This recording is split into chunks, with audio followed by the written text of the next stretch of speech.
గత కొన్ని శతాబ్దాలుగా ప్రపంచ వాణిజ్యాన్ని శాసిస్తున్న అమెరికన్ డాలర్ స్థానాన్ని మార్చేందుకు రష్యా చేస్తున్న ప్రయత్నాలు ఇప్పుడు అనూహ్య మలుపులు తిరిగాయి. అంతర్జాతీయంగా రష్యా, అమెరికా మధ్య జరుగుతున్న ఈ కరెన్సీ గేమ్ ప్రపంచ ఆర్థిక వ్యవస్థను భారీగా ప్రభావితం చేసే సూచనలు కనిపిస్తున్నాయి. తాజా పరిణామాలు కొన్ని మీడియా సంస్థల కథనాల ప్రకారం రష్యా, అమెరికా డాలర్లలో వ్యాపారం సాగిస్తుందని వార్తలు వస్తున్నాయి. ఇది అమల్లోకి వస్తే అంతర్జాతీయంగా భారత్పై ఎలాంటి ప్రభావం పడుతుందో చెప్పనా?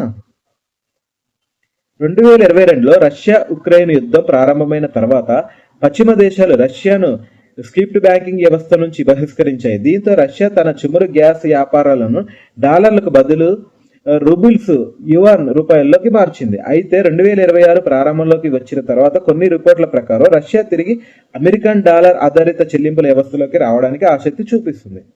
ఇందుకు కారణాలు ఏంటంటే, అమెరికాలో ట్రంప్ మరొకసారి అధ్యక్షుడయ్యాడు. ట్రంప్ అడ్మినిస్ట్రేషన్ రష్యాతో ఆర్థిక సంబంధాలను పునరుద్ధరించేందుకు దశగా చర్చలు జరుపుతుంది. ఇంధన రంగాలు, ఖనిజాలు వ్యాపారంలో తిరిగి డాలర్లను అనుమతించడం ద్వారా ఆంక్షల నుంచి ఉపశమనం పొందాలని రష్యా భావిస్తుంది. చైనా యువాన్ లేదా ఇతర కరెన్సీల కంటే డాలర్ ప్రపంచవ్యాప్తంగా అత్యధిక ఆమోదం కలిగి ఉండడం రష్యాకు అంతర్జాతీయ మార్కెట్లో లావాదేవీలను సులభతరం చేస్తుంది. ఇది కూడా రష్యా డాలర్లో వ్యాపారం కొనసాగించాలనుకోవడానికి ఒక కారణం.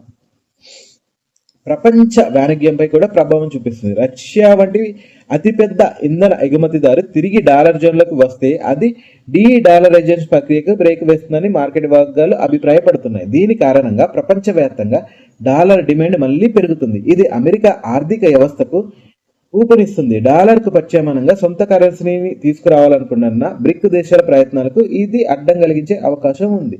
అయితే చమురు వ్యాపారం తిరిగి డాలర్లతో జరిగితే ధరల్లో అనిశ్చితి తగ్గి గ్లోబల్ మార్కెట్ స్థిరపడే అవకాశం కూడా ఉంది.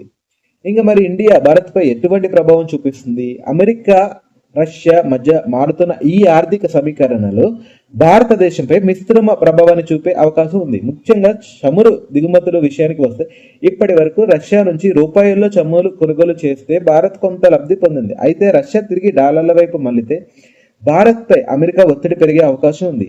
తాజా ట్రేడ్ డీల్స్ ప్రకారం భవిష్యత్తులో భారత్ రష్యా నుంచి చేసే దిగుమతులను తగ్గించి అమెరికా నుంచి చమురు కొనుగోలును పెంచే సూచనలు కూడా కనిపిస్తున్నాయి.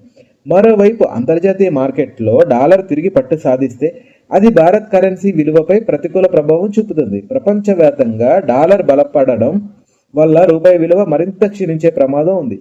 ఇది దిగుమతులపై వ్యయాన్ని పెంచే దేశీయంగా దొరకడానికి దారితీయవచ్చు.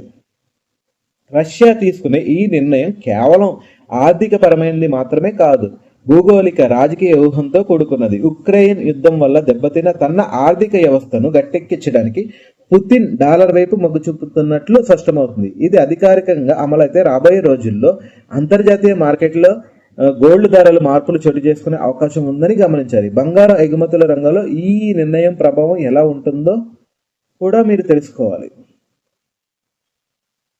ఇప్పటి వరకు రష్యా, చైనా వంటి దేశాలు డాలర్లపై ఆధారపడకుండా ఉండడానికి భారీగా బంగారాన్ని నిల్వ చేశాయి. రష్యా తిరిగి డాలర్ల వైపు మళ్లుతుందన్న వార్తలతో బంగారం ధరలు కుప్పకూలే ప్రమాదం ఉంది.